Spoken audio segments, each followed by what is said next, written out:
So we have some examples today of some things we're going to be talking about and things we've talked about. This first one, we talked yesterday about silo fillers disease, didn't we? Mm-hmm. And what was that? Silo fillers was? The mold from the hay? Is that what you're talking about? No, that's farmers. No, that's gas, irritant gas. Yeah, silo fillers is gas. Oh, yeah. Nitrogen dioxide. Yep, from the alfalfa. Exactly. Or from whatever's fermented. And the gas inhalation, remember, goes everywhere in the lung. It's going with the air. The gas is absorbed across the alveolar membrane and changes the capillary permeability, and it does it very fast. So there's this very rapid flooding of the lung with plasma fluid. Very fast. And that's what happened here. This is got a lot of reticulation, wouldn't you say? Got a lot of spider web looking stuff over it. But if you notice down in here, it's a little bit fuzzier looking, a little more fluffy looking, because that's some consolidation. So this has got a combination. What's interesting about this one, because here's several weeks later and you can see it's gone. So it cleared up. But look at this one and this one. Would you say, and this one shows it a little bit better because there's a little bit better penetration, but it's the same on both of these. You notice here that there's nothing like this over here? Mm-hmm. Mm-hmm. Also, do you see how narrow the rib interspaces are? Mm-hmm. Overall, this looks smaller than this, doesn't it? Yes. So the whole hemithorax looks smaller and the rib interspaces are narrow. So what would that suggest to us? Something smaller, atelectasis. Something is smaller, shrinking.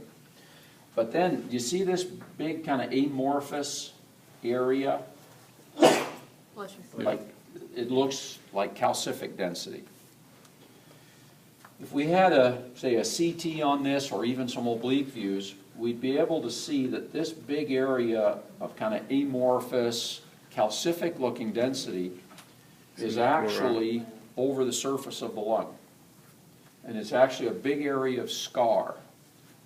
And that big area of scar, because we know what scar does over time, doesn't it? It starts to shrink eventually.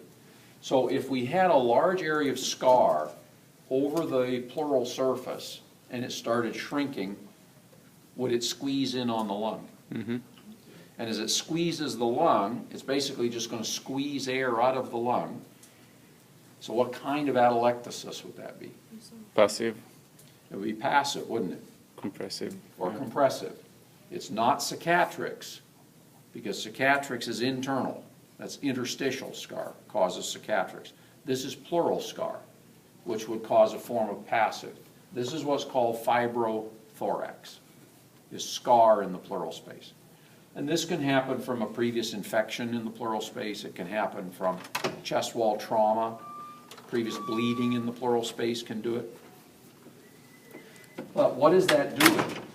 Why is there no interstitial over here compared to this reacted over here? Well, the scar won't let the lung expand.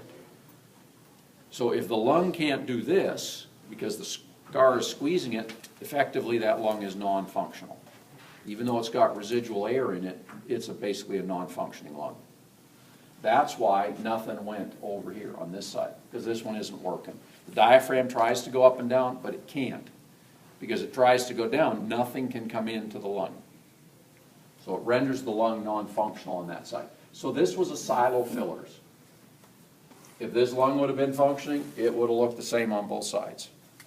And the key with silo fillers is it's sudden. It happens immediately. It's a very sudden onset. Or if this patient was in a fertilizer plant, and somebody drives a forklift into a pipe and they get ammonia, same thing. It doesn't matter what the gas is, the lung reacts the same way to it. Changes the capillary permeability. It's a non-cardiac pulmonary edema from capillary permeability change. That's what does it. What about the lower part of the left lung? It looks like a cavity, like a round cavity. Down in here, I think we may be, is this what you're talking about Yeah. here? We may have some elevation. This could even be the gastric air bubble. And it shows Or also it- on the, Or it may be related to the way the scar is looking, but I think that this is diaphragm. Yeah. I think Oh, this is okay. diaphragm, and this is probably gastric air right here. okay. I think that's what that is.